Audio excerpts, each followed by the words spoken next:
بسم اللہ الرحمن الرحیم۔ السلام علیکم۔ روزانہ واقعات سننے کے لیے اس چینل کو سبسکرائب کریں۔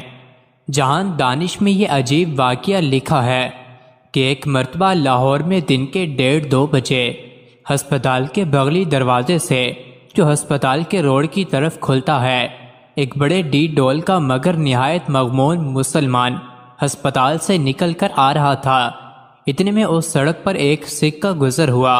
اسے دیکھتے ہی مسلمان کی آنکھیں سرخ شعلوں سے بھر گئیں۔ اس نے گلدار کی طرح جھپٹ کر اسے پکڑ لیا اور پھر اس کو پاؤں سے دبا کر بری طرح پیٹنا شروع کر دیا۔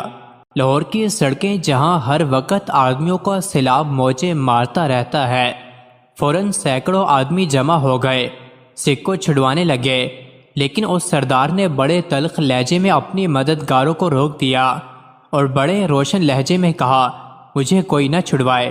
لوگوں نے مسلمان کو پکڑ لیا اور سردار سے سوال کیا، یہ کیوں؟ سردار نے کہا، میں نے اس کے خاندان کو قتل کیا ہے اور وہ بے گناہ تھے، میرا انہوں نے کوئی نقصان نہیں کیا تھا، مگر میں اس وقت لالا دونی کے اکسانے اور بھڑکانے میں آ گیا اور قتل و غارت پر کمر باندھ لی، لیکن گھر جا کے جو سوچا تو میرے ضمیر نے میری نیندیں چھین لیں۔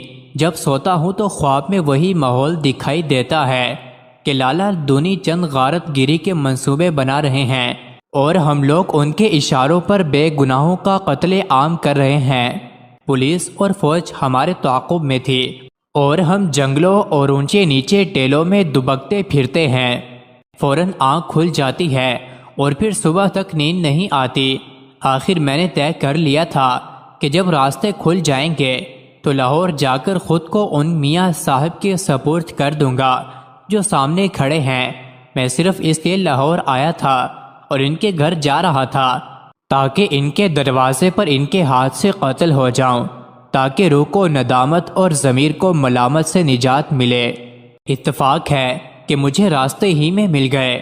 آپ لوگ مجھ پر کرم کریں، انہیں چھوڑ دیں اور مجھے نہ بچائیں۔ میں تو انہی کے ہاتھ سے مر کر سکون پا سکتا ہوں اور یوں ہی میری مکتی ہو سکتی ہے۔